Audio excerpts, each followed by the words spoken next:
Hello, everybody. Good evening. Welcome to the Evangelical Dark Web. Tonight, we're going to be going through Woke Wars 2. This is another stream on this topic. A lot of stuff has happened in the last 2 weeks since the last time we did a stream on this topic. And so we're going to dive right in. Actually, it's been 3 weeks because we had Thanksgiving last week. So 2 live streams ago, we did this. And a lot of stuff has happened since. We're going to talk about the final part of the Tobias Schneider saga. We're going to talk about the Antioch Declaration, and I got a hot take on that. And I also got a hot take on the James Lindsay American Reformer story. So we got 3 big topics that we're going to cover tonight, and I think we're going to cover some more topics probably that are all related to this. Anthony's written an article on the James Lindsay and the American Reformer story, so we're going to dive into that. Otherwise, how are you today? All is well. So, and as Truddle says, stay frosty. Remember, it's the same war. And that is absolutely one of the points that I think is worth conveying, because Woke Wars 2 is our colloquial name for it. But in many ways, it is the same war as Woke Wars 1. We're still dealing with liberalism in the church. And I think a lot of the people we're going to be talking about tonight are not necessarily liberals, but they're certainly moderates in this regard. There might be an old mentality, this internalized liberalism of sorts, that has inhibited critical thinking. Other people, I do want to say, are sellouts. There are some people that I think are going to come up tonight that are absolute sellouts. I'll try to point them out as we go through them. I don't think Doug Wilson's a sellout. For instance, I do want to start by saying that I do have disagreements with Doug Wilson and James White. I don't think James White is a sellout either. I think he's just sincerely wrong and doesn't like to admit when he's wrong, but I don't think he's a sellout. And, A.D. Robles had a good video on advice and going through the game tape, because another thing to talk about tonight is the end of No Quarter November. We could talk a little bit about that, because a lot of these events have to do with Doug Wilson trying to burn bridges, which was a bit of a sketch that he did about burning bridges. And, A.D. Robles had good advice about not burning bridges. And I want to follow that advice because I thought it was very full of wisdom. He was being a very reasonable Latino. And, Yeah, there, I'm not there's as wisdom in that. reasonable. I respect his diplomatic efforts because him and John Harris have been extending olive branches, so I do got a lot of respect for that. And again, between 2 competing factions or camps or whatever you want to call it, it's good to have those guys that will be the olive branch extenders. I'm more of a maybe not burn the bridge, but I am more of an embargo kind of guy. That Well, yeah, neither the who two can shall cross? cross. But we operate in discernment, news gathering. We're not going to make a whole lot of friends with people in big or medieval. They already don't like us because, you criticize John MacArthur once. Some people won't like you for that. You disagree with James White once, and you're not a Muslim, a Jew, or a Mormon, and, it'll never be the end of that. So some people don't know how to handle criticism or disagreement, and some people just want to use you because you're in the media, so that you're just something to be used by. JD Hall wrote a pretty good piece about this. I don't know if you've read his Polemicist Manifesto, but he talked about being used by people in higher up, like people in Big Eva would use him to go after their opponents, and he wrote about how, in retrospect, that was a big waste of time. So there's wisdom from other people that I want to take. And part of that is not trying to burn bridges, even though, there are some bridges that that I don't really care about because, some people aren't talented. And then there's other people that I, think that we can maybe pressure to being more orthodox on this subject. And I think one of those people is Clear Truth Media. I think maybe we can apply enough pressure that they become based, because I think that is definitely an organization that's going to go where the wind blows on Woke Wars 2. Clear Truth Media is a media startup. Basically, they're trying to set out to be the Gospel Coalition, but there's been some mixed results on that ambition. I talked in my article last Saturday about how they promoted the Bonhoeffer movie, even though Bonhoeffer was way too liberal for even the Gospel Coalition. So, doctrinally speaking, so they're hailing someone as a martyr who has no business being called a martyr. And if you're going to be the replacement to the Gospel Coalition, if that's how you fancy yourself and you're already not practicing discernment retroactively, there's going to be some major problems. So I think that organization is a pretty good indicator of who's going to win the war, because they got people on both sides contributing to the organization itself.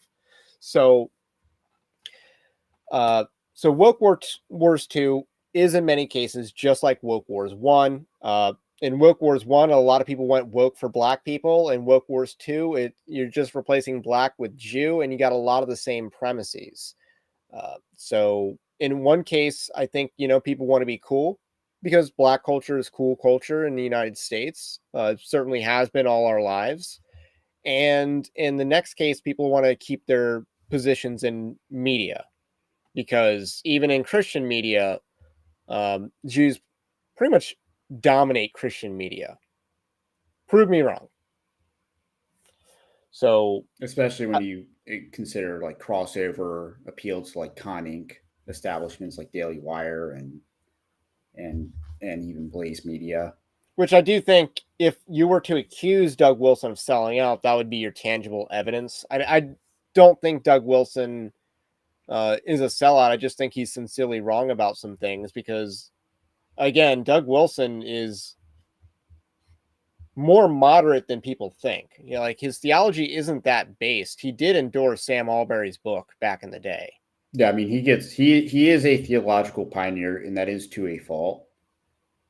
And like one of the things I brought up in my latest Doug Wilson article, it's just like, yeah, I'm gonna go a lot harsher on Doug Wilson, especially if I'm writing 2 articles about him in a week, it seemed like, or 2 back to back. So yeah, I'm gonna be very harsh on him. And it is kind of like okay, well, if you want to like, really go after the whole Nabal Abigail thing, I mean, I could go for the jugular, because like Doug Wilson is literally the guy that, 10 years ago, if you told if your wife didn't like the fact that you were listening to Doug Wilson, she could report that to the church elders, and then the elders would go after the husband for reading Doug Wilson, and they would use the Abigail Nabal trick on that. Like that's the exact scenario Doug created, and he is the scenario 10 years ago. He was a testing ground for this. Yes. And, people like Mark Driscoll and John Piper did defend Doug Wilson to their credit. Now, again, I'm not a fan of John Piper, but no one's going to get in trouble for listening to John Piper. People might get in trouble for listening to Mark Driscoll because, again, I think he's actually someone who's gotten better over the last 10 years, not worse. Granted, that comes with some theological changes. He's a lot more charismatic than he used to be, but I think he's actually better than he was 10 years ago. I think that's, and, he's not necessarily, he's not woke, but he's certainly very much in favor of Zionism and stuff like that. But I don't think that's a shift in theology at all. I just think, he's someone that spiritualizes things and has the wrong premise regarding modern Israel and runs with it, because, like a lot of people do. So there's a lot of people who are sincerely wrong on this issue. There are some people that are sellouts. I would say that the people at the Babylon Bee are sellouts. So the Seth Dillon and Joel Berry, I think that they're sellouts. Like, they're not really, they want to be liked by Elon Musk and by other people, and they never make fun of Jews ever, like not in a meaningful way. Yeah, I mean, it's not like 2024 hasn't been a year of material when, there's literally a tunnel incident in New York City, and I don't recall the Babylon Bee making any headlines about that. And that was like that's like a gold mine of content. I mean, President of Mexico, Prime Minister of England, a lot of content that they could run with. Bibi Netanyahu and Trump beef, so much content to make fun of. But they don't. And I think that means something. So anyway, and actually let's go through the topics, because that'll give us some opportunities to make some points. But first, I want to say, hey, if you like this kind of content, do subscribe to the channel, to the podcast if you are new. The best way to help a YouTube channel is new subscriptions. I was watching a video earlier of someone that I'm subscribed to complaining about how the algorithm's killing their channel. And it's like, I don't think it's the algorithm, but because they don't understand it's not impressions and views, it's new subscriptions that fuels views on a video. I don't know how a larger channel doesn't understand that. So anyway, there's your reason to subscribe if you haven't already.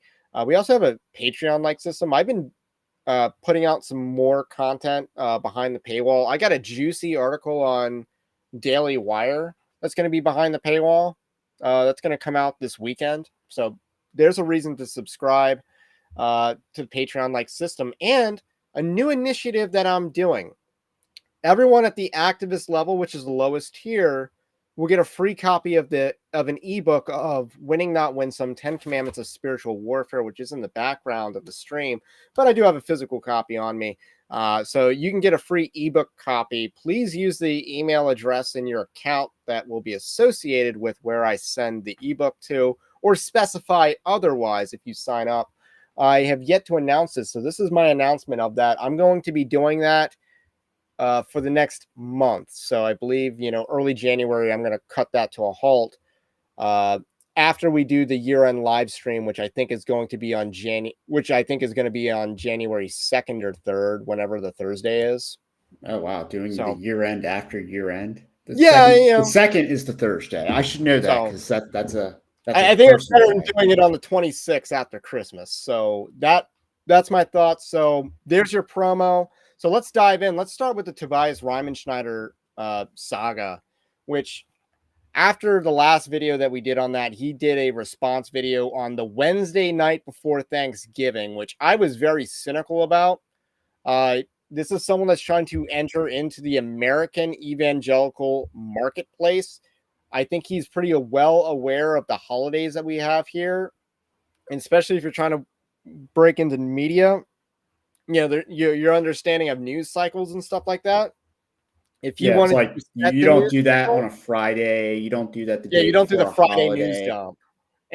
Yeah, Wednesday before Thanksgiving is a drinking holiday in the United States. That's not the time to be dropping breaking news updates. I thought it was odd that the David Platt documentary, they dropped their first trailer on Christmas Eve.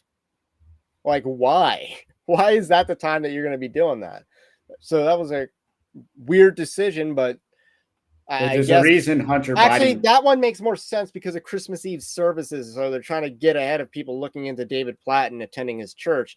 Maybe that one makes more sense, but the Wednesday before Thanksgiving does not make sense. If you wanted to set the news cycle, you do it on a Monday, a Tuesday, or a Thursday that's not Thanksgiving. So you do it on a weekday. Earlier in the week probably is better. So I was cynical about that. I did watch it.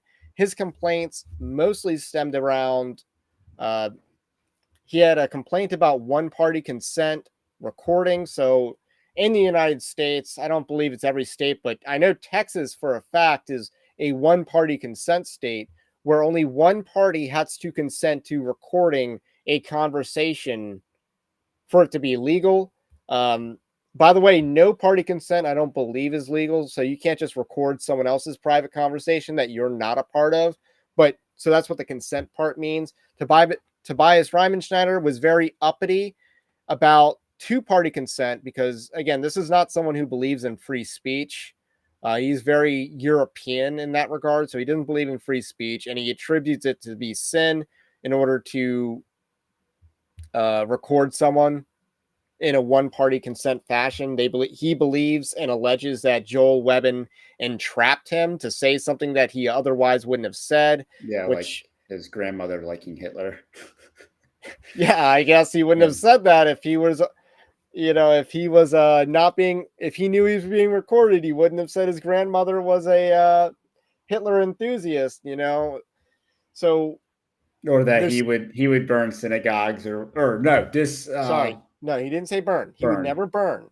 He wouldn't burn them. He would, I guess, decommission synagogues if he So were king. it was insane because, first of all, if you're not happy with what you said being public, why say it at all, especially in front of other people in a more hostile environment or contentious, let's say contentious. So if you're in a more contentious statement, you should just be fine saying to the other side what you're willing to say in public. So a lot of stuff was going on there. Joel Webben has maintained that he did not secretly record or know that he was recording. It was the church member that did it, and most of the struggle session was about Joel Webben. Or maybe not most, but it's very close. How much of the struggle session was about Joel and how much of the struggle session was about the church member? It is very close. So to me, at the end of the day, the Tobias Schneider scandal ends with him doing just enough to save face because he knew that the people that by dropping it on the Wednesday before Thanksgiving, not enough people would actually watch it and realize how no substance was to be found in his video. But it would be long enough as a deterrent, so no one's going to watch it out of length. I mean, people did watch it, but you know what I'm saying. And then enough people would astroturf him. So people like Doug Wilson, the Moscow Mooters, James White, Joe Boot, they would astroturf Tobias enough for him to save face, and also by extension for them to save face. So that's my hot take on that. It's a little bit old, but your thoughts on that? Because I don't know I if mean, we yeah, talked about the Tobias that's thing. yeah. I mean, if you're trying to if you were trying to like bury it behind like media, like if you're trying to time it perfectly to absolve yourself or like kind of like get away with it and basically just get it all out there. I mean, yeah, that's how you would do it. Just you plan it, you dump it on the worst day possible. You let your allies basically take up the fight for you. I think he even has like a Twitter account or like an anon. He finally made a Twitter account and he made a YouTube channel. Again, this is someone who has ambitions in it of getting into the American evangelical media landscape, and he didn't have these basic things done. Like, he could have made a Twitter account the entire day. We were roasting him for weeks about his laptop not being charged yet. And then lo and behold, he has a pretty nice studio set up. It's pretty nice, not gonna lie. So he needed all this production in order to respond. Maybe that was the delay. Like, he needs to polish his response or his production value on what should be an apology. So those are just my thoughts on the matter. I think that was just enough to save face, but he's not going to have lasting relevancy in evangelicalism unless they really try to astroturf him. But they could be a lot more successful astroturfing some other sycophant. Because I don't think Doug Wilson is short on sycophants, because Toby Sumter is definitely one, in my opinion. Dave Shannon's a real one, though. Maybe give him more love. So those are my thoughts. I'm ready to move on to the Antioch Declaration, unless you have something else to add. Actually, maybe catch up on the chat first. Okay. Yeah. I don't know if Formosan Black Party or Black Bear is referring to this. Planned Murder Hood got caught, remember. So, yeah, they tried to destroy Joel Webben's ministry, and that's a really important thing to point out. They tried to destroy him and his ministry, and it failed. And keep in mind, this went on for a year. For most of this year. Yeah, this was a conspiracy. I think it was a conspiracy. Tobias does admit to being in group chats with these other big names. Like, they were in group chats. He says something along the lines of being encouraged by Doug Wilson. So they are incommunicado. They are talking. So I do think this was a bit of a conspiracy. And I think Joel Webben does as well. He gave a statement saying that as well. And it does involve other players, like obviously, like Joe Boot and James White. Well, Contramundum being other people on the blacklist that Yes, I've seen Stephen them. Wolf and Eric Kahn and Brian Sauvé. So the Ogden crowd, the Contramundum crowd, Stephen Wolf. They also tried to this guy also tried to cancel Stephen Owen Strand tried to cancel Stephen Wolf from Canon Press. That hasn't worked out yet. I wrote about that earlier this week. So let's dive into the Antioch Declaration. So I have a bit of a hot take on this. I've already talked about the merits or lack thereof of the Antioch Declaration, and this was the big crowning achievement of No Quarter November in 2023 or 2024. It was a crowning achievement of No Quarter November, this Antioch Declaration. And this Antioch Declaration is an absolute failure. And it was an embarrassment that James White, Doug Wilson, Joe Boot, et al. Put this out. And they absolutely failed. They even did it for political purposes. I'm summarizing the 2 videos that I've done on this so far before I make my more grand point.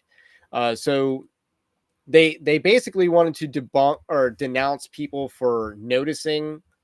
They wanted to give Talmudic Judaism, religion, modern day Jews, a preferred status among the false religions out there, which is what they do by saying you can't say that one religion is worse than another religion. Actually, you can't say that Judaism is worse than another religion, which logically means that every other false religion is either worse than them or is equal to them, which is not a biblically defensible statement. So there's a lot of issues going on logically with what they were arguing. They went after Aristotle for some reason. Uh, I and they don't do good exegesis. Well, Like the also not Antioch just Declaration. but not just Aristotle's like ideas. They went after Aristotle's person, which no one appeals to Aristotle as a person.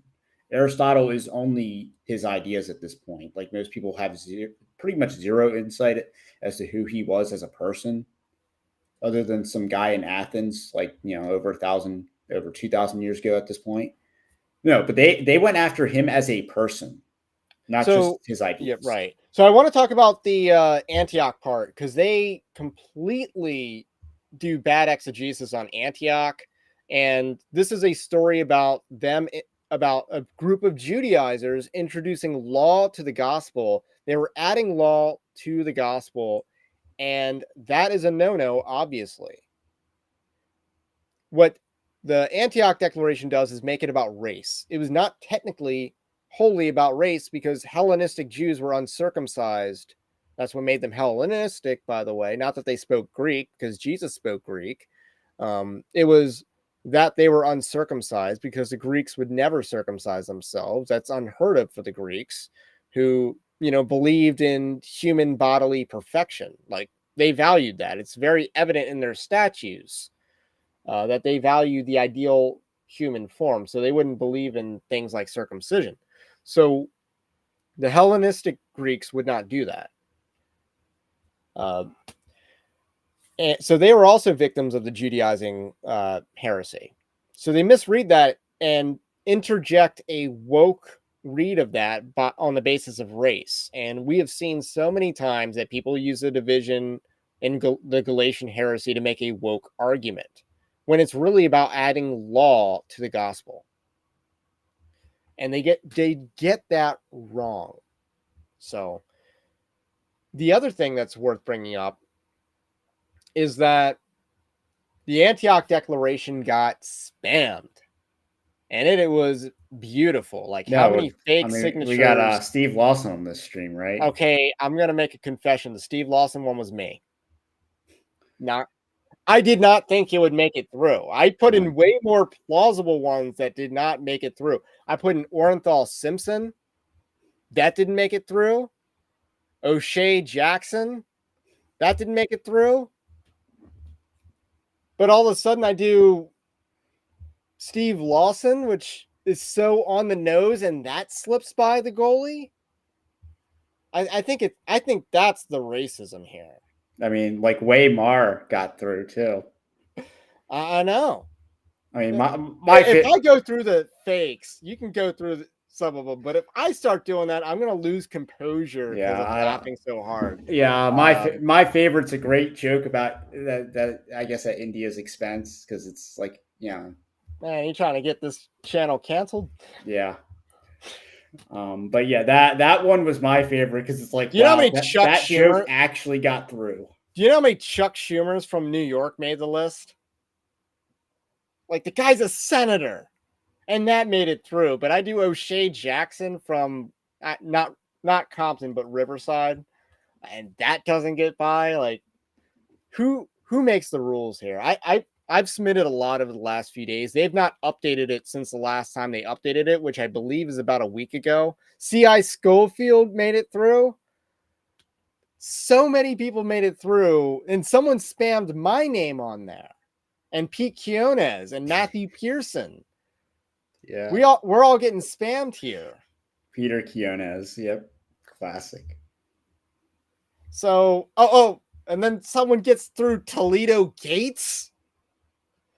How does this work?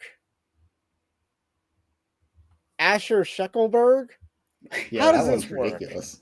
How does that get by, but Orenthal Simpson does not? Okay, Nazi. I'm looking forward to the next time they do this, but it does bring me to a tweet that I wanted to share. Because here's my point. The Antioch Declaration has been defeated. And this is a major goal. This is a major battle that needed to be won. This is a tweet from Link, who appears to be a Bitcoin enthusiast at Satoshi Sentinel. Less than 1,000 people signed the Antioch Declaration. Let that sink in. For reference, James White's Dividing Line, Canon Press, and Cross Politic have a combined almost 250,000 followers. And I'm guessing that he cites the YouTube subs for that. And then he says, I'd be willing to wager that Stone Choir probably gained far more than 1,000 followers this month. Pretty fair odds. I mean, so yeah. Let's switch this topic switch the metric from YouTube subscribers to how big are these email lists that they promoted this on, and they couldn't get people to sign up for this statement. And then you got to add in Joe Boot on top of that with the Ezra Institute. Like, their email list combined, again, they would make us look like Stone Choir by comparison with, their email list, our email list. You should sign up for our email list. You'll get more articles and stuff for free, by the way. Most of the articles are free, and I never do a newsletter that only has paid articles. So you always get something for free. I don't do enough paid articles, by the way, but I'm trying to do more. So less than 1,000 people signed it, and they've not updated the names in a week. So I like what Cameron's saying here. I get more out of the Antioch Declaration by seeing who hasn't signed it. Yeah, Dave Shannon from Cross Politic hasn't signed it to my knowledge. I don't think Joe Rigney's signed it to my knowledge. Stormy Squad says my favorite is Karen Longhouse. Again, I could just geek out all stream long if we wanted to go through the names that made it through. It is. I'm a software tester by trade. So this is something of a specialty of mine, is to try to figure out how to break a system. And I use, so that's kind of how my mind thinks when it comes to testing this submission form. What can I get by? What can I get by? And apparently, I don't think I did some other names that were, colorful, like Clayton Bigsby and Tyrone Biggums, which are Chappelle Show characters, by the way. I think I did those before the last round that got accepted. I'm like, how did these not make it through? And then sitting senators in the United States make it through. I didn't understand that. And C.I. Schofield, how does that make it through? So on the nose. But yeah, This is not gaining traction. Doug I mean, Wilson, even if we were to divide that 250 number in half, that's because it's still less than 1% yeah, in a month, or maybe 3 weeks. they And couldn't that's the convert. fastest time of which you would convert people is immediately. Yeah, they could not convert 1% of their following to sign this statement. Let that sink in. You had the entire correct denomination hierarchy supporting this declaration. And that's without even getting into how many of those 1,000 are fakes. Hilarious fakes. Yeah, ML Nolan says Chuck Schumer signing it is plausible. Multiple times? I mean, There's a Chuck Schumer, a Charles Schumer, like multiple. Oh, yes, this one. Tariq Nasheed, who's like a Twitter grifter. Totally, well, not a friendly dude to white people. That was the one from Wakanda, Wakanda, Illinois. Yes. No, yeah, Wakanda, Illinois. That one made it through a manual review. That one got through manual review. And for those that don't know, Wakanda, real place, it's in Illinois, spelled differently than what Marvel had. So a lot of people in Creek pushed this. And again, the conversion rate on signing this was pathetic at the end of the day. They got more people to sign that BioLogos statement, which was disgraceful at the time. They got more people to sign the Nashville statement, which was pretty decent, all things considered. And they got more people to sign the statement on social justice and the gospel. So they got a lot of people to sign statements in the past. I signed the Frankfurt Declaration when that came out in 2022. I would not sign this at all. All right, I'll read the super chat because, you sent it in. Thank you, Nobody Special, for saying Doug looks like a guy who gets to Old Country Buffet 20 minutes before they open. And I do think that there is something to this. And I think that undermines Doug Wilson to some degree. Because there was some talk about, obesity in the pastors and stuff like that. And I know someone appealed to Charles Spurgeon, that, Charles Spurgeon was pretty fat, but Charles Spurgeon also died at like age 57. So but in his defense, in the defense of the boomers, they grew up with all the processed food and none of the knowledge of the processed food. If that makes sense. Yeah, we know now that it's unhealthy for us. They grew up with that buried. They grew up being told the food pyramid was a valid indicator of nutritional value. Well, and maybe they were eating the same way. And then I think it's like the late 80s, early 90s when, that's the whole theory that the nicotine companies or like all the cigarette companies were now getting into the food industry. And then they started making the food, going out of their way to make the foods more addictive and less healthy and more processed. I mean, I think it's like RJ Reynolds Nabisco. So Nabisco is Oreos. RJ Reynolds is cigarettes.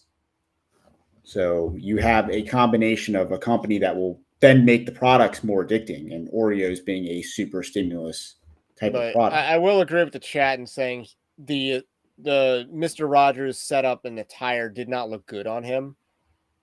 And I guess I'll leave it at that.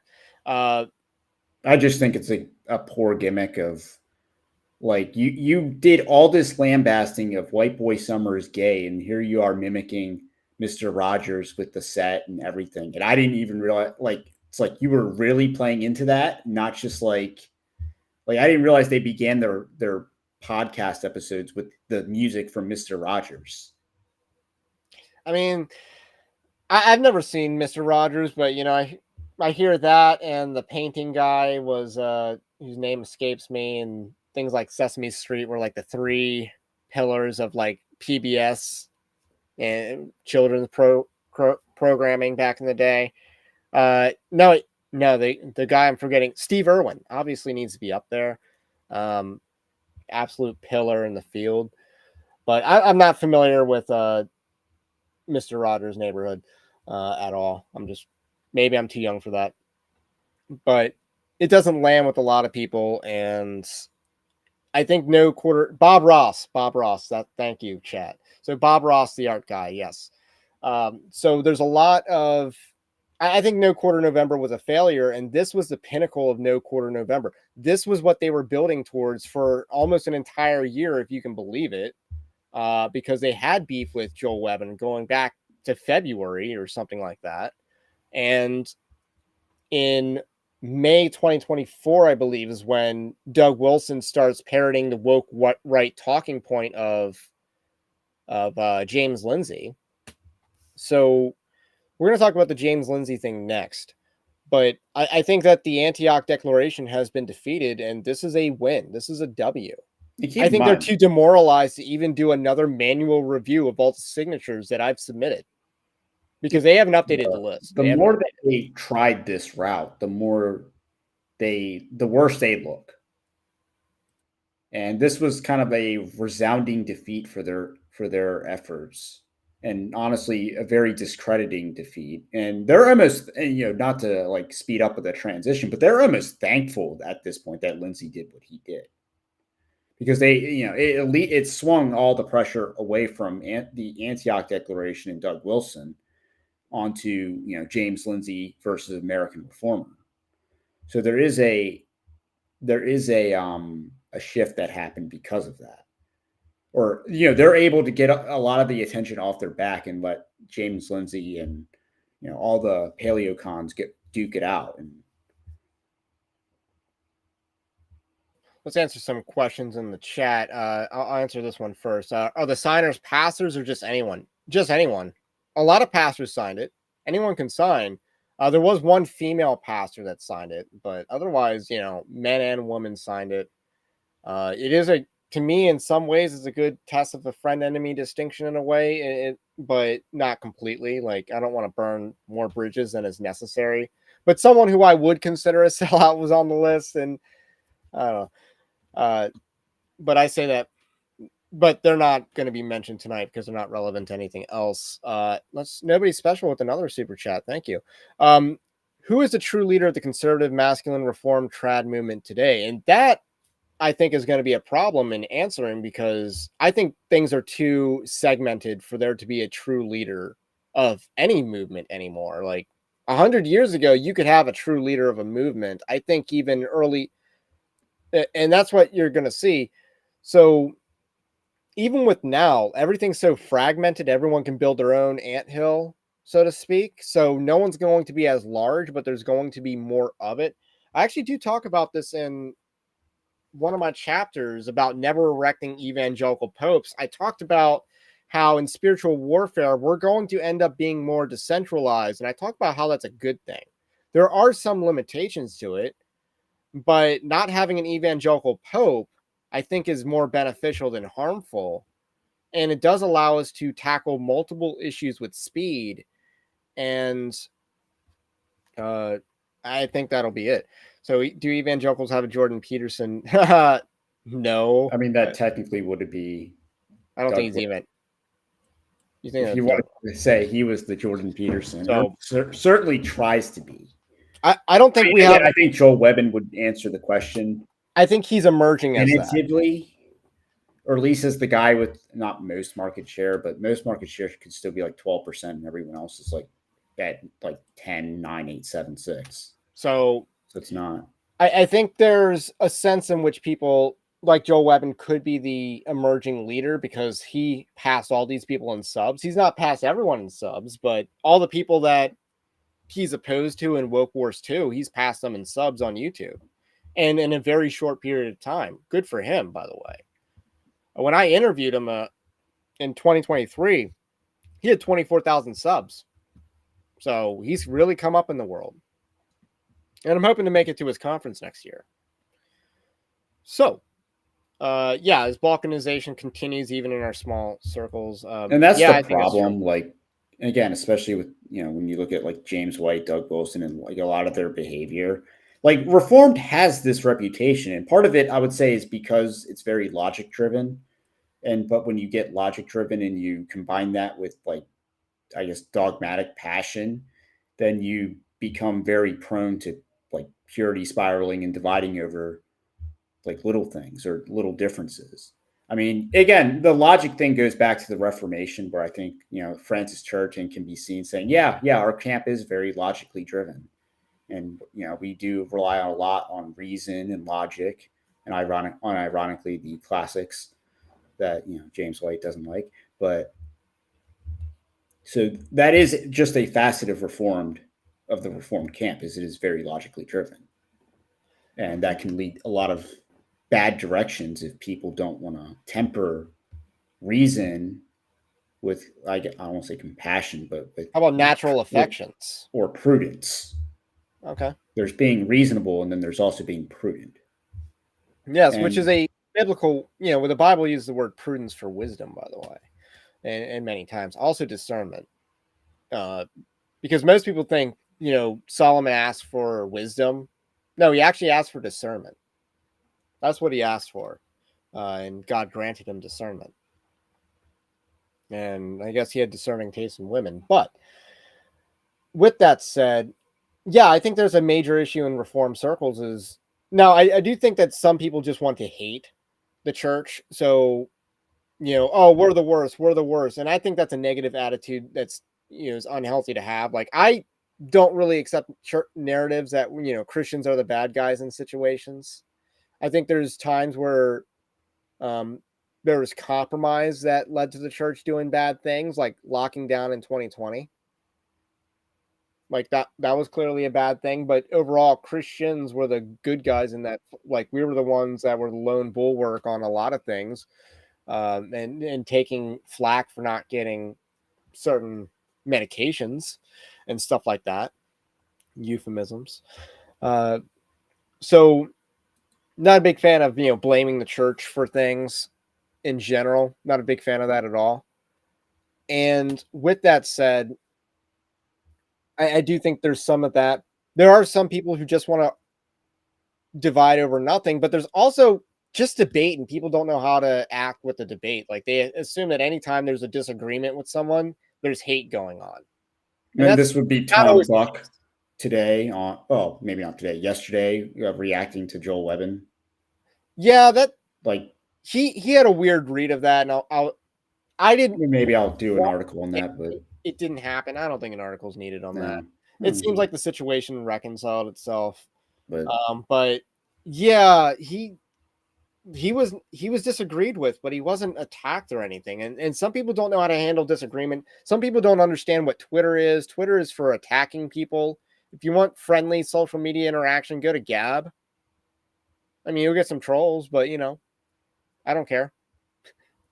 If you want friendly social media interaction, YouTube comment section, mine is at least pretty friendly. Have a good time. Have a good time. I don't delete any chats, even if you disagree with me, by the way. So there is some of that. There's some people that don't understand what Twitter is. And that's what you're starting to see is the tone policing. Like, oh, I'd agree with them, but their tone is like, you don't understand what Twitter is. You were making the same arguments as the effeminates were in 2020 with the mean tweets of Donald Trump. And remember in 2021, when Biden was the president, we're like, oh yeah, the economy sucks, but no more mean tweets. $7 eggs, but no more mean tweets. $5 gas, but no more mean tweets. Bad withdrawal from Afghanistan, but thank God for no more mean tweets. People don't have their priorities straight, and that is not a manly way of thinking, by the way. Mean tweets is not a manly way of thinking. So, with that said, let's dive into the James Lindsay thing. So, James Lindsay went to American Reformer, got them to publish under a pseudonym an article that he wrote that he says was spoofed off of the Marxism thing. So you wrote the article on that. How about you give the overview? I'm going to pull something up real quick. So yeah, I mean, part of the purpose of the article is I actually do use Grok to just like summarize. Okay, how does this article compare and contrast with Marx? And that way, I could at least say, hey, a third-party application did it, and it's not just me being biased it's, let AI explain how it does connects. And yeah, sure, he uses a lot of the mimicry and the structure. And Grok said it's about 60 to 70% plagiarized. I think if you actually did the word count, it was like 80 to 95% So was changed. here's the thing. If you did not tell it to compare it to the Marx Communist Manifesto, it would not have come up with the. It would not It would have not have, known. because that was part of the prompt. So you checked it for comparison without it. No, I checked it with included in the prompt. It would have said how much of this is Marx or whatever. So But the word count, you did a word count, and then no, I just asked the system to come up with the number. So here's the because the other Paul did this well because he understands AI. He uses AI a lot to help summarize and translate and stuff like that. So he uses AI a lot to summarize positions of certain people, I guess.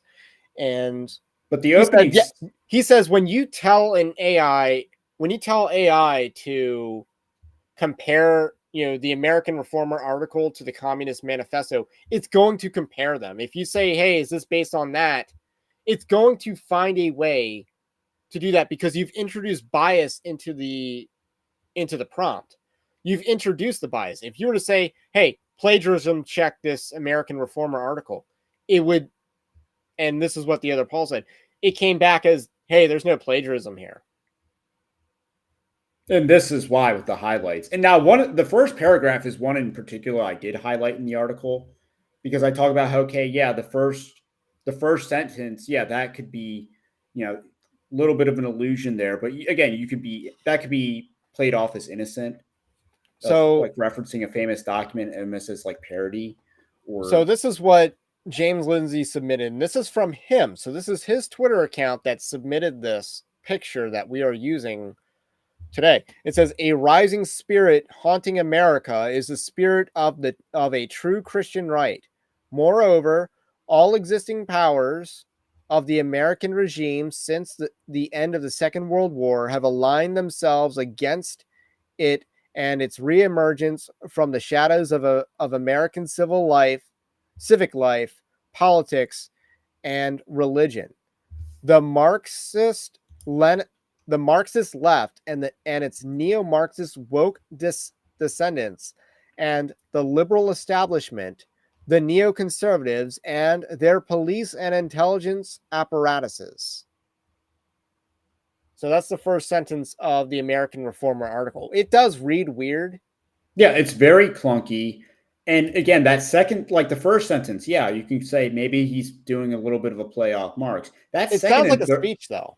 Those second and third sentences, that's a very clunky way to insert and replace Marx. Like, yeah, I mean, you're trying way too hard because again, all the powers of old Europe have entered into holy alliance to exercise. Let me actually this specter. Yeah, a specter is haunting Europe, a specter of communism. All the powers of old Europe have entered into a holy alliance to exercise this specter. Pope and Tsar, Metternich and Guizot, French radicals and German police spies.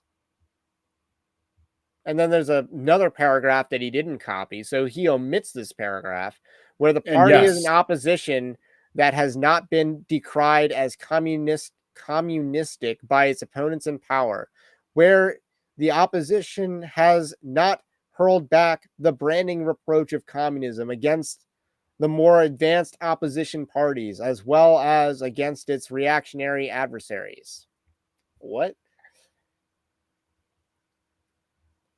Yeah, he did not get the American Reformer to publish anything remotely close to that. Yeah, and keep in mind, he does expand certain sections and he does condense certain sections.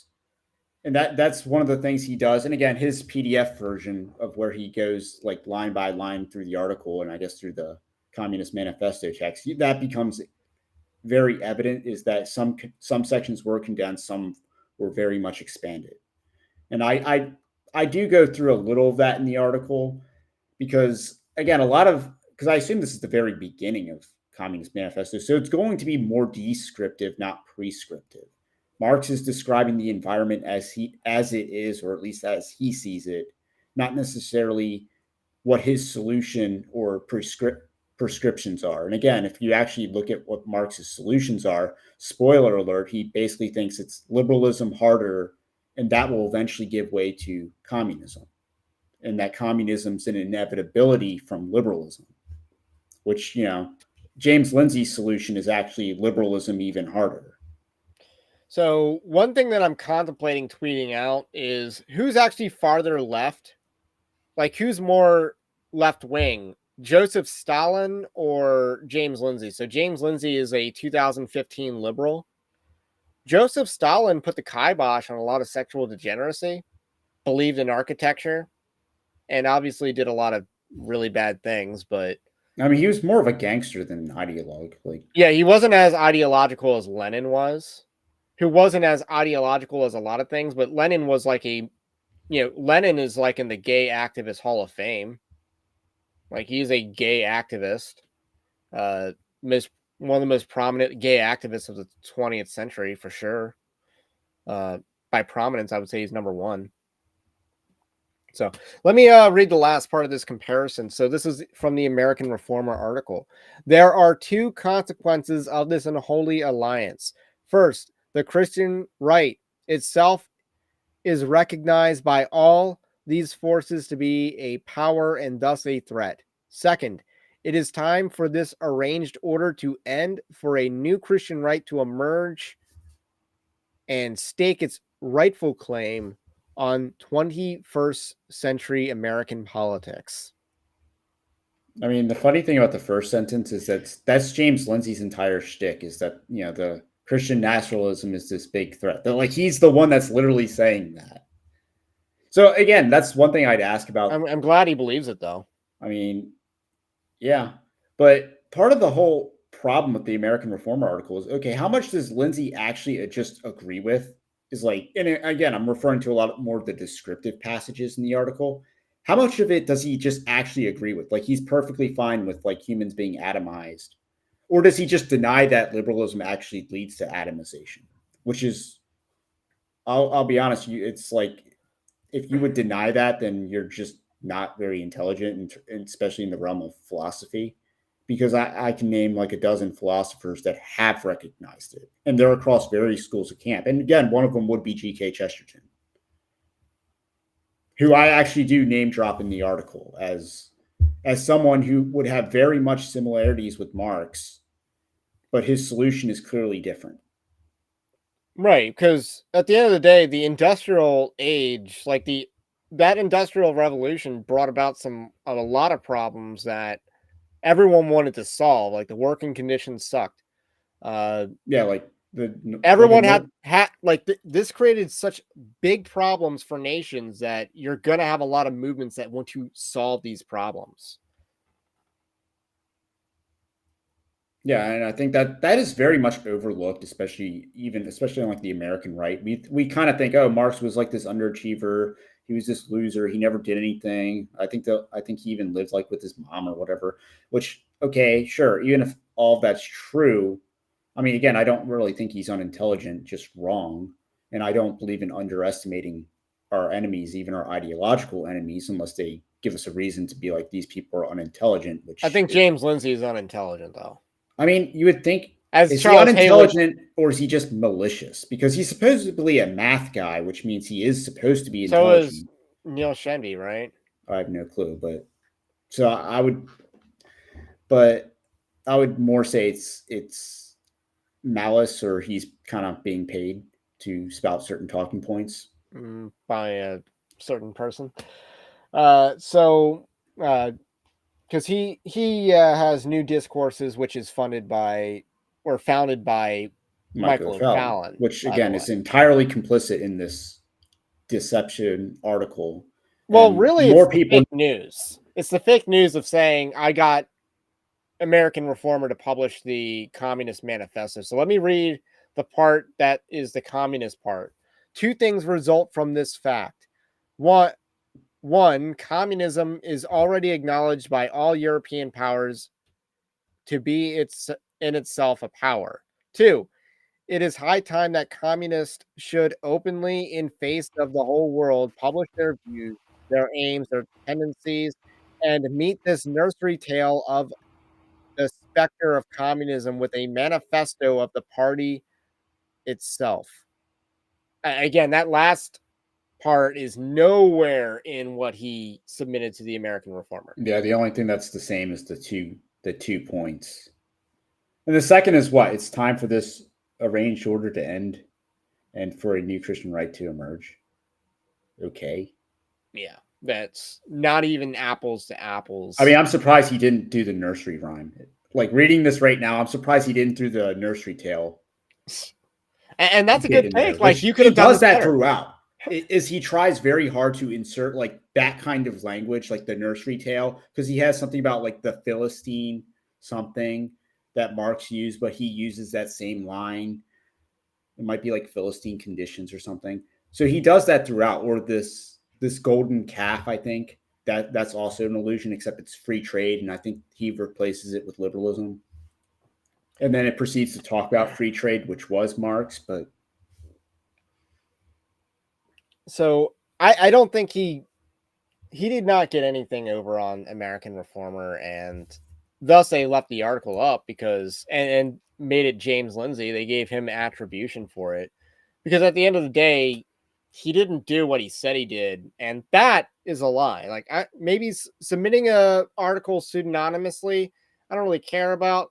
But then saying, "Hey, I tricked them into publishing the Communist Manifesto, even though I changed it substantially," and this is apparently why James Lindsay's famous, is because he did this with Mein Kampf and liberal journalists or liberal academic academic journal. journals. It's like, first of all, anything could get published in an academic journal.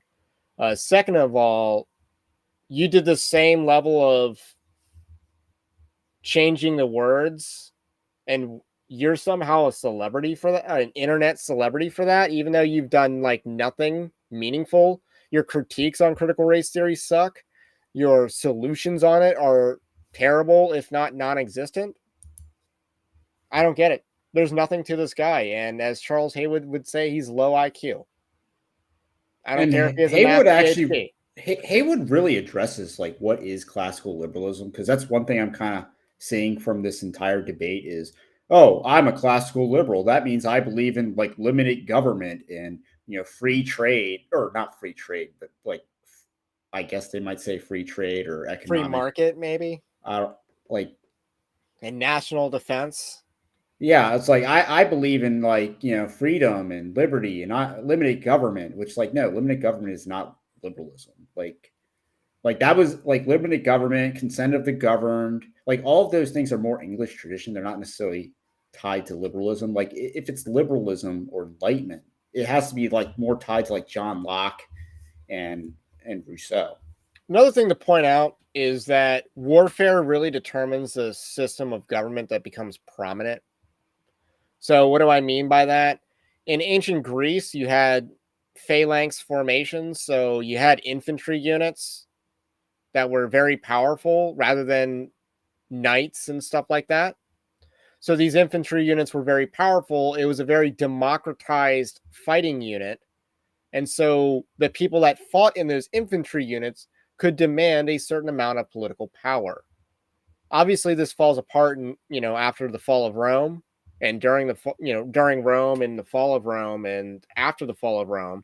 But once you get the emergence of and popularization of firearms and pike and shot warfare and stuff like that, knights kind of go by the wayside. So these expensive units are by the wayside, and you can just get a bunch of people with guns. And once again, you have a very democratized fighting force, and that's pretty much why we have a return to the consent of the governed argument, because the governed are the people who do the fighting.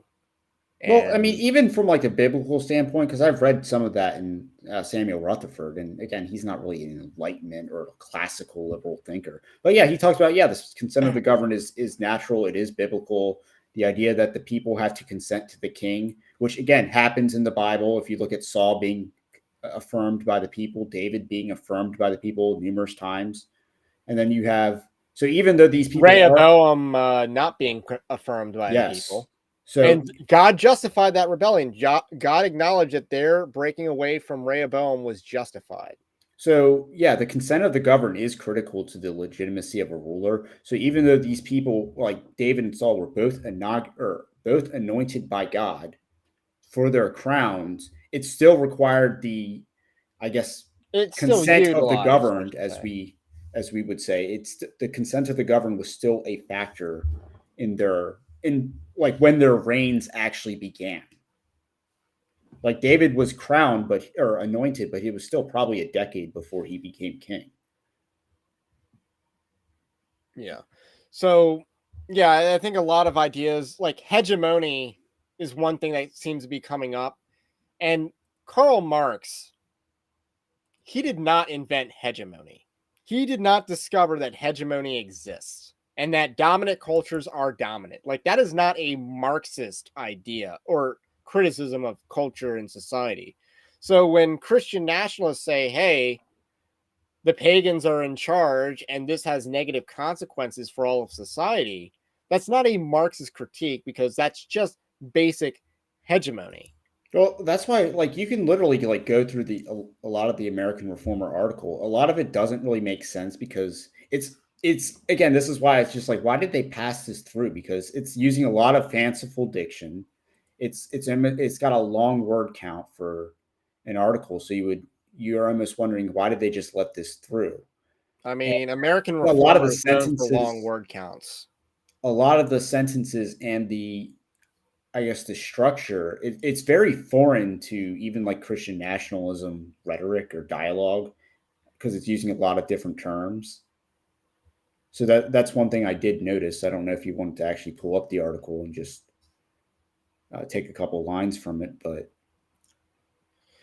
Your article? uh, either that or the original American Reformer article. I don't have that linked pulled because basically I wanted to talk about the use of James Lindsay. So this was forwarded, or James Lindsay's efforts were forwarded by a lot of people, right? A lot of people who are definitely moderates in the term that I used the word moderate earlier, and definitely a lot of liberals.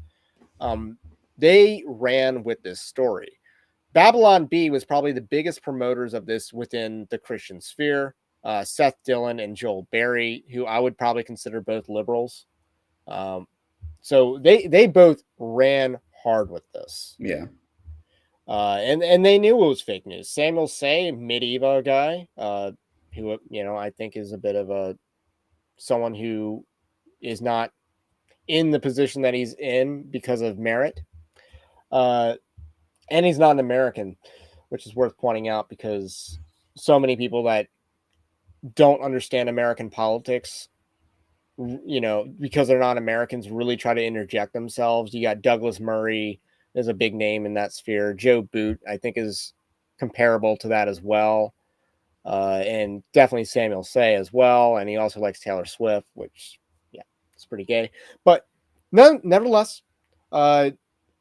Neil Shenby was big on it. Neil Shenby is one of the biggest defenders of wokeness in the church because he runs cover for the people that are woke, like JD Greer. He defends JD Greer. And if woke people like Lig and Duncan are endorsing your book, it does not actually criticize. It is not a valid critique of critical race theory. The guy endorsed or wrote the foreword to Eric Mason's woke church and is also endorsing your book, Neil Shenby. It's not a critique. It's not a meaningful critique of critical race theory or wokeness or social justice or anything like that. So, yeah, there's a lot of bad. And if you endorse Resolution 9, you were woke. So there's a lot of that. A lot of people like that ran with this. So I guess you have any thoughts on the aftermath? Because that's kind of what you didn't touch in your article was the aftermath of the story. Well, and keep in mind, like they're trying to be like, oh, all these people, they're actually agreeing with Marx. Well, I mean, yeah, a lot of what is in the article is very descriptive. Like, let me just read one of the Lindsay excerpts that I actually quote in my article is, as with industry, so with intellectual intellectual activity, the intellectual creations of their individuals and their nations become under, and this is the insertion, liberalism and international sludge of toxic and vacant academic right think. Everything becomes stupid, woke, historical, independent, and communal thought, and especially religious belief, become more and more impossible. And from the numerous pieces of authentic human art and literature that once inspired men and set fire in their souls, there arises this globally homogenous world literature that fails to inspire at all. Now, a lot of that was inserted from Lindsay in place of Marx, but instead of liberalism, the Marx uses the term common property. So, I So mean, public land. so common property is a noun that refers to tangible items. And again, Lindsay basically throughout his article replaces people and tangible things with ideas, which is again a very liberal impulse. And that's how he's able to maintain a lot of Marx's like framework is by replacing people with ideas. So And instead of saying the bourgeoisie, he's saying the liberalism. liberals. And the bourgeoisie is a class of people. Right. And he's replacing a class of people with an idea, an abstract idea or abstract set of ideals. And like, but even in the quote I read, okay, is that not really like kind of true? Is like American culture at large not becoming like the world culture? Is That makes you woke. Yeah. Is hip hop music not the same in any country in the world, regardless of what language it's in? And that's like really the only distinctive feature is like, French hip hop is going to sound a little bit different than English hip hop and sound a little bit different than Brazilian. Like they all sound the same. Like music sounds the same these days. And that's the homogenization of culture that, and again, Marx is not the only one pointing it out, but it is a real thing. But the fact that, like, and one world literature is a concept from Marx. And now, is that And something that he invents or something that he criticizes, or as I mean, Marx is it prescriptive or descriptive from him? I mean, it's weird because it's certainly descriptive in the original text, but it is one of them things where, okay, yeah, but what Marx is talking about is still kind of true. Like, I mean, even if you look at like movies in the last 10 years, we might call it the Marvelification of cinema, where everything becomes the MCU or a clone of the MCU.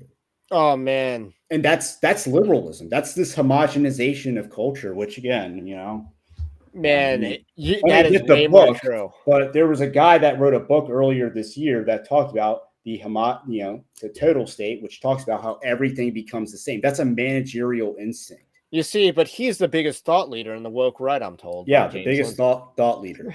But the idea that all like because like the total state has to scale upwards and be as like a beast or like a bacterial infection, it has to keep growing. In order to keep growing, it needs more consumers.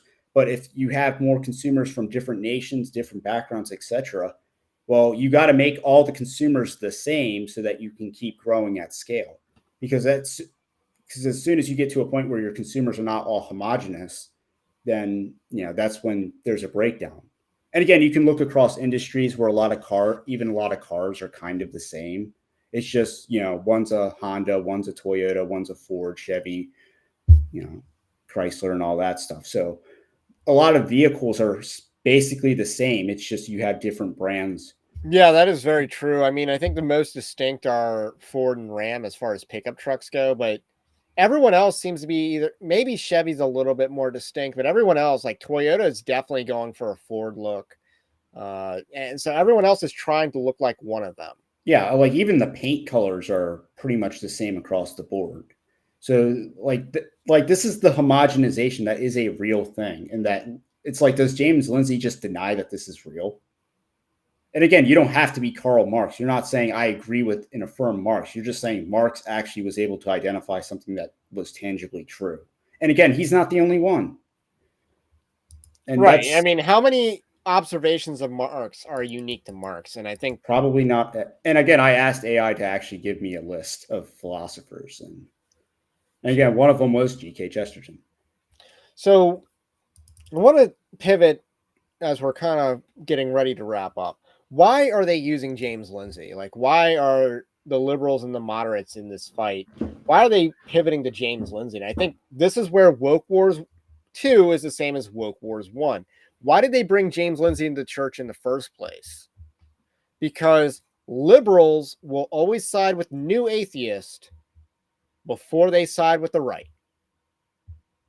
So the liberals, meaning people like Owen Strachan, people, a lot of those classical liberals, the people that want to maintain classical liberalism, they will always side with someone like a James Lindsay over someone like a John Harris.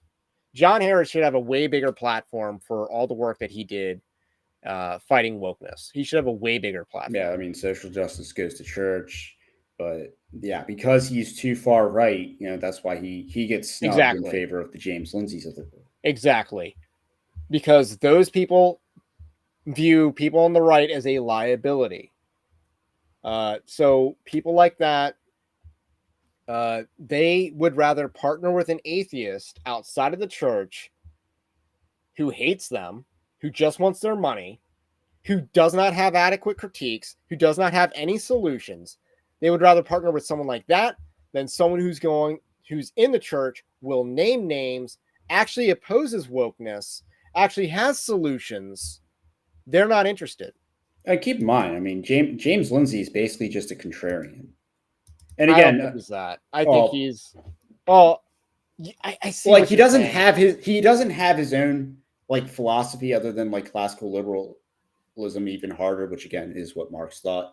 But when he literally has a whole paragraph about all these like people are artificially changed by under the consensus in place of the old ones, satisfied people and nations themselves. Liberalism led to people to find new ones, requiring for their satisfaction products of cheap foreign manufacturing, nourishing international dependence. Like that's literally about like, is that not true? Was Marx, and again, it's even more true now. So Marx is talking about globalization, global supply chains, dumping goods and killing industries. Yes. Well, killing like self-sufficient communities, which again is true. That's an economic concept that predates Marx, though. Yeah, the idea of dumping, but that did happen. It's called dumping. Well, it's not just that. It's basically you need this spice that comes from somewhere else in the world. So the people that make, I guess, the local stuff run out of business. But like cheap foreign manufacturing, like entire swaths of America got basically run out of their jobs because of cheap foreign manufacturing, and then they're sold those same products at the local store, like the Walmart or whatever, that their community used to make. And again, that's just a reality of what industrialization did. Like you're not woke for calling that out or saying, like, Marx is saying, supply chains and globalization eliminated a lot of self-sufficient communities, and paleocons and Christian nationalists have long been saying globalism is bad, outsourcing is bad, and then James Lindsay is basically saying, "See, woke right." Yeah, the irony is that people like Lenin and Stalin were internationalist. Yes, and ironically, Lindsay's article, like it talks about the natural superiors or something like that, that's certainly contrary to Marx, who basically wanted a classless society. Like Christian nationalism affirms hierarchy. It affirms the existence of class. And again, if you really want to go deep into like political theory, like aristocracy is like the last line of defense against tyranny. And that's one of the differences between America and England at the founding, is that aristocracy was kind of like a check and balance against the government. And now Britain is doing away with aristocracy even more than they already have. And you wonder why Britain is going downhill so bad, is because they've done away with their aristocracy. They have like a marginal level of the crown, but even all the lords and the noblemen, the actual nobility, that's all right too. But America used to have that until this event called the Civil War eliminated all that, because the South, and again, watch the 1607 Project with John Harris did. it talks about the Southern aristocracy, Washington family, the Monroe, the Jeffersons. Like the Washington family can be traced back to the 13th century. That's how like I guess established their lineage is. Wow. Yeah, that's a really good project that he did. And again, what happens when you actually want to advance right-wing ideas? The liberals will side with the atheist to suppress you. And we will see that playbook run a lot in Woke Wars 2, because we saw that in Woke Wars 1. Because so many people didn't want to say, hey, these people just hate white people. I They mean, didn't that's want to point literally out that wokeness was really about hating white people. That's really the only thing that binds the leftist coalition is like feminism and anti-white policies. Anti-Christian overall. Yeah. That's the only thing that's the only coherence to the worldview is it opposed to white white people, Christians, families, and men. That's basically it. That, if it's bad for any of those four groups, the Democrat Party will support it. So, I'll take some chat now. I don't know if I have anything more to let add. me address this. I think Germany is a lot easier time of recovering than the UK at this point. I mean, if you look at what the Tories nominated to be their leader, not a British person, versus the AfD party in Germany actually does represent a tangible threat. I mean, there's a famous guy on, the DR, a T777 who would say that Germany must be liberated in order for the rest of Europe to be liberated. And he actually thinks Merkel did a good job of at least decentralizing some of the German government to allow a little bit more local autonomy. And that, I guess, it's given way to a party like AfD. So you're saying he says that comment was that Germany's decline is worse than the UK. I mean, I think it might be a loser. It might be worse than like a lower low, but at the same time, they're probably more likely to recover quicker than England at this point. So now there is something going on in England that I would recommend is looking into the Homeland Party. So they seem like, because the Reform UK Party, which is Nigel Farage, is completely sold out. I mean, Nigel Farage is promoting Muslim immigration at this point and appeasing Muslims and stuff like that. And which is like just Starmer is coming out hardcore anti-immigrant, at least on paper, or at least in his rhetoric. Who's Starmer? The PM, Prime Minister of Labor. Of Labor? Yeah, he's the Prime Minister. He's like this super unpopular, but he's coming out hardcore against immigration. Because it's that unpopular is an issue, but the people that get elected to represent opposition to mass immigration don't actually do anything to accomplish that. So I'll join you in being more optimistic about Germany than the UK at the moment. Supposedly Canada might wake up one of these years. I hear good things about Trudeau's come to an end. I hear that the Conservative Party in Canada, which I think I read in my book as a left-wing party, they've maybe reformed themselves this year.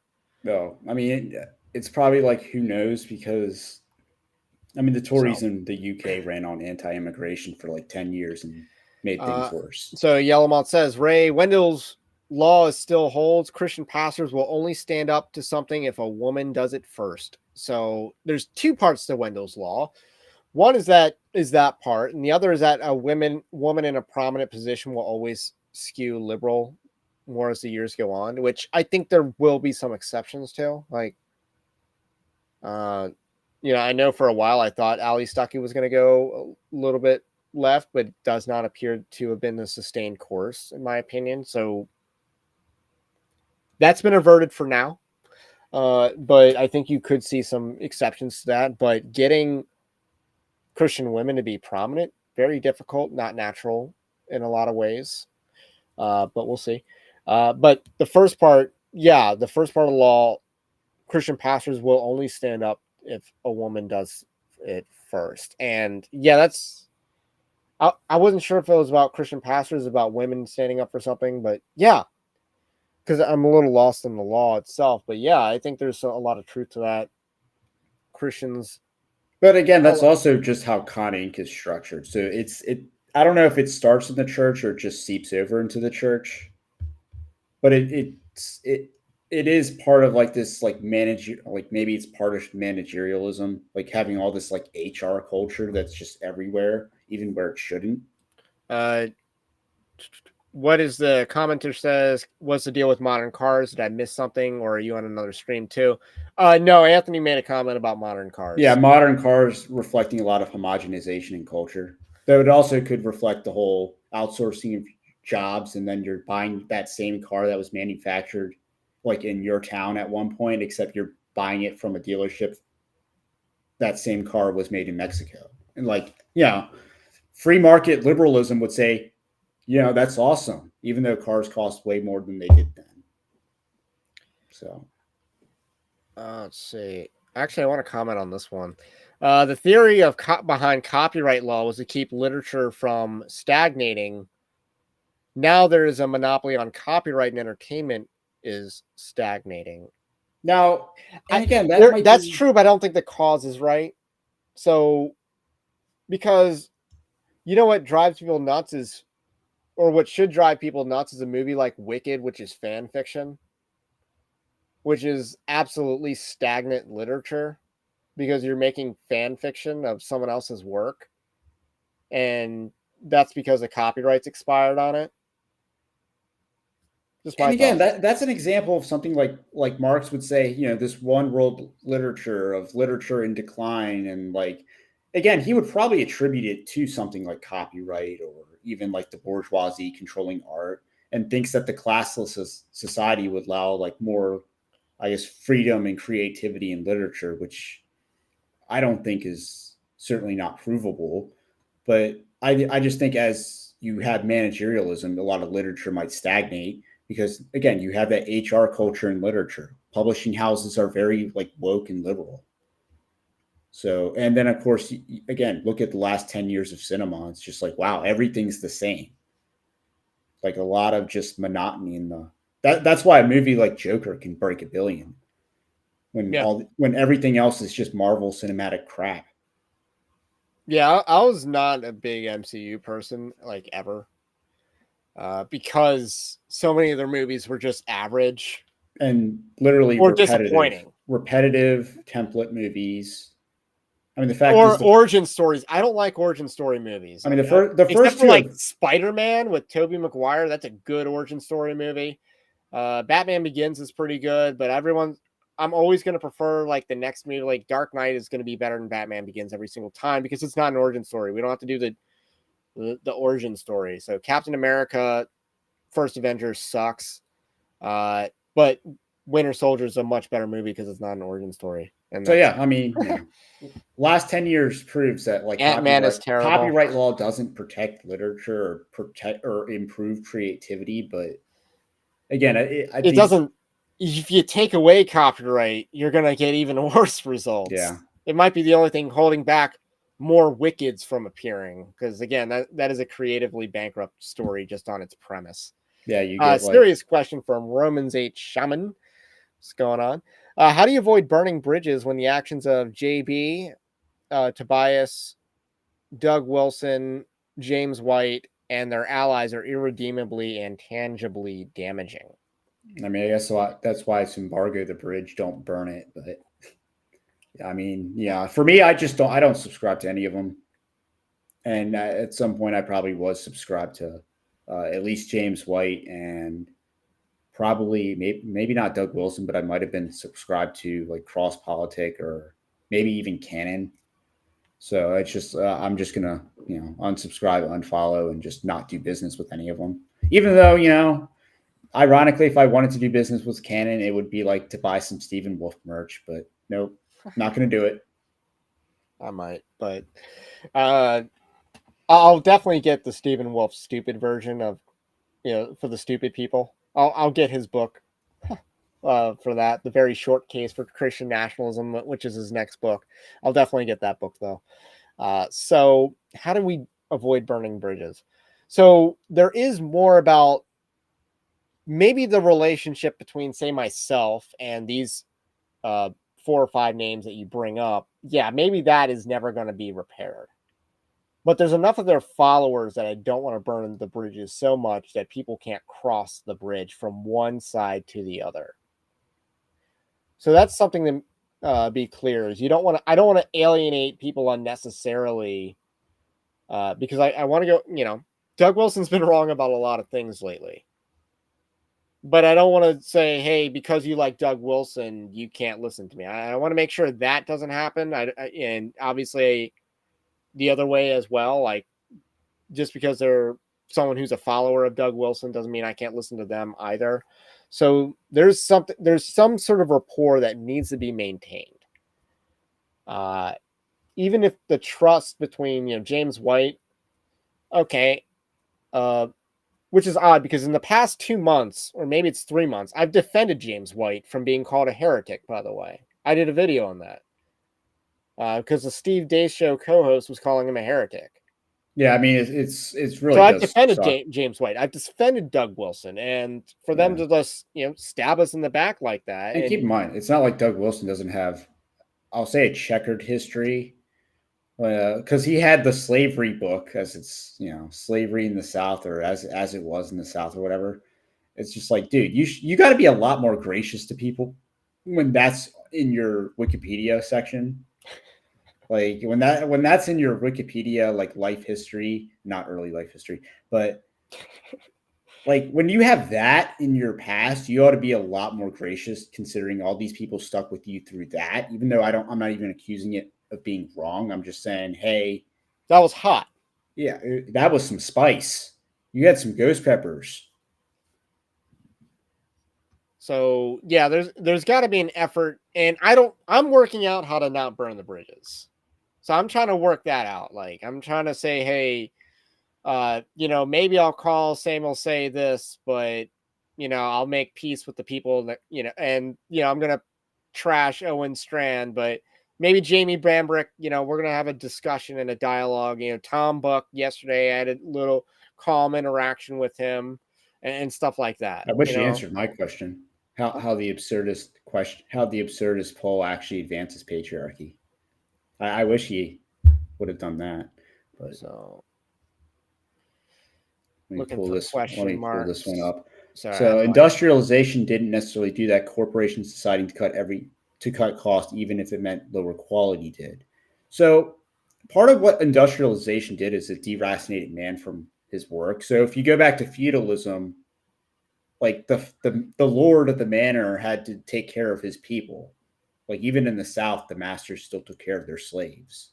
So they had social obligations to people. And this isn't something Marx is unique in pointing out. Like everyone pointed this out. Bertrand Juvenal points it out in On Power. But people had obligations to those underneath them. Industrialization basically meant the employer has zero obligations to his employees. You're just a number on a spreadsheet. And that's still kind of true today. So I'm not quite sure what the question in this was, but industrialization did. So industrialization didn't create this issue that you're describing. It was the corporations being cheap that did, is what the point is saying. Oh, well. Okay. So, yeah, I mean, again, the issues that in Marx's day were very, I guess, difficult because you had a lot of transformation. It's called the Industrial Revolution for a reason. So we got to understand that, one, there's going to be natural growing pains especially a technological surge. And two, a lot of things are going to come out of this to react to the problems that exist. And we shouldn't bury our heads in the sand that these problems did not exist. So I actually want to make that a broader point about Christian nationalism. I think there's going to be some things in the beginning that are going to be sorted out, but a lot of successful movements have these types of issues that they have early power struggles going in, but you're going to have someone be a successful figure that overcomes these power struggles. And I think that's oftentimes what we see in politics. You can look at history, like Genghis Khan was a loser until he's like 40 years old when he started winning. I don't think it's true that he consummated half of the, I mean, that's not genetically true. by the way. Yeah, There's like I no just evidence of assumed that that. there's like Mongolian DNA, and people said, "Hey, I'm related to This is, Genghis yeah, Khan." like that's not actually true. But Okay, uh, then let's not anyway, Sally Hemings are uh, related. Our Jeff has a question. lineage.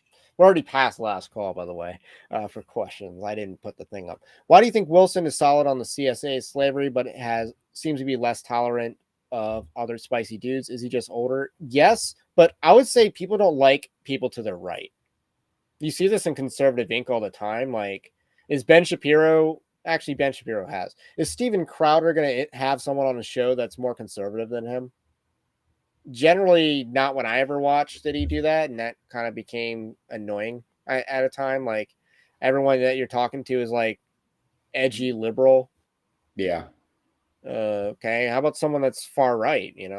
Entertaining. There's entertainment value with people like And that. But maybe part of it is like he's older now, so he's not interested in picking as many fights, but also certain I questions. think he's very interested in picking fights. I should say like going places like the slavery CSA question. Oh, okay. You're saying he's not as interested in pushing boundaries. Yes, as he would have like in his younger years. But at the same time, I mean, a certain question is a little bit more spicy than the slavery topic. And that's the line in the sand for Doug. He'll probably do anything but, cross the question mark. Let's see. There are two sides. Is this a question? There are two sides. Should women obey their husbands? Yes, but a wise husband listens to their wife's advice before pushing forward. Yeah, there's a big thing about the dress and the red dress. If the husband commands a wife to wear a red dress, should she submit? And it's like, I don't know the biblical case against that. It's not prudent, it might not be prudent. I Maybe it mean, is prudent. again, I would say But the only caveat from the Bible is that okay, the husband has to provide the dress, but otherwise, I don't see the actual biblical case against it because it's not objectively sinful as long as it's not promoting immodesty, and so it is a tangible good, so to speak. so, and this is the question: like, why do right wingers always seem to attack people to their right? Because me and no further, I guess they want to be the edge of the Overton window because that gives them more credibility if they're the most far right, and they maybe it's like a Hegelian dialect thing where they want to be the synthesis that emerges because this side and that side are both. I don't know if it's a Hegelian thing. I don't know Well, if part it's of it is just this is a it's loser. a turf thing. It's a loser strategy, It is a honestly. loser strategy Because what winners don't do? They don't care about the other guy to their right or to their left. They're interested in winning. Yes. They look at the scoreboard, not whether they're out competing the other team or not the other team, but the other players on their own team or what the other game over there is doing. They're looking at their scoreboard and saying, "Hey, we need to put points on the board." They're in the end zone, not like at the concession Yeah, stand. and here's the thing. Doug Wilson's Moscow, Idaho, Apologia, to me, these are small. This is a small world. It really is. Growing up, I knew who David Platt was. I knew who Billy Graham was. Maybe I knew who Franklin Graham was. I didn't know who Doug Wilson was. I didn't know who John MacArthur was growing up. I didn't know who James White was growing up.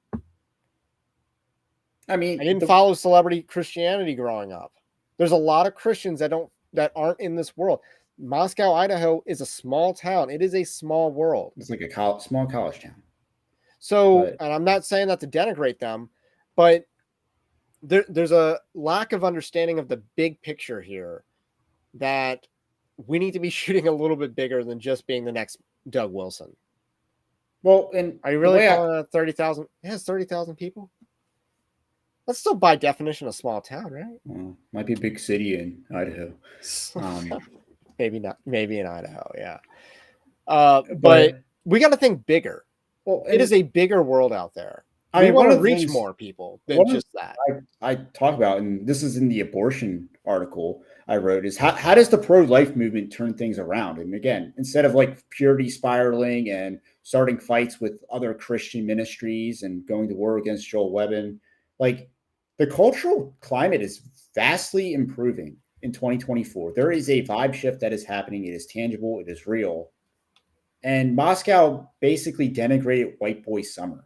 Like White Boy Summer is like your outreach. That's like your recruitment advertisement. You know, if you like brand yourself or even do like a marketing scheme that appeals to White Boy Summer, you're getting a lot more, let's say, libertine kind of guys that, you know, they might be more right wing coded, but they might not be Christian and saved. They might think, oh, the church is effeminate and gay or whatever. But those guys that's a right mission field. And Yeah. they spent their entire year going after Joel Webbin and like fighting their turf war for, you know, their like small camp of the internet. After they watched G3 do the same thing last year. But they watched G3 do this, and it didn't work out for them. But the climate is let's do it. But the climate is vastly improved when you're looking at men like exploring religiosity, the gender gap, or like a lot of the political divisions by gender. You can at least get a lot of men back into church, back into the pews. And instead, they just spent a lot of their time infighting. And again, I look at it as, you know, Trump was able to effectively market and reach to men. And a lot of these like guys are just not willing to do that. Trump didn't bash White Boy Summer as gay. He took the memes and made them national. Like he basically said they're eating the cats and dogs on a debate stage because of White Boy Summer. Yeah. And that's what I'm saying. Like the world is so much bigger than Moscow, Idaho, and G3 Ministries destroyed their credibility online. And I think the Moscow Mood destroyed its credibility as well. And the debate in my head, and I might write an article on this, is who did worse damage to their brand? G3 Ministries, they at least have a pretty non-online audience that they can still market to. Is that the same with Doug Wilson? I don't think it is. I could be wrong, but I don't think his ministry at Blog and Mablog is as non-terminally online as a G3's ministry is. Who wouldn't know anything that's going on. They don't know that their dude is getting dunked on. They don't know about all the criticism that G3 has gone under for, you know, putting up with Steve Lawson and stuff like that. So anyway, I think I'll just end it there.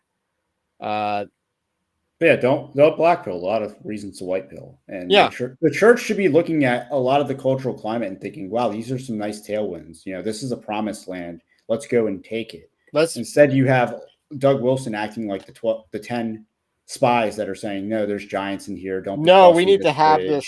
We need to have this Antioch declaration so that Pete Hegseth can get accepted in the Senate, which is looking in jeopardy, not because of anything to do with us or him, because he has his own baggage, first of all. And I hear he's repented of that. And I'm not here to punch him while he's down or kick him in the nuts or anything. But I am just going to acknowledge his baggage is going to affect his ability to be deaf. So, and some people just need to think bigger, I guess.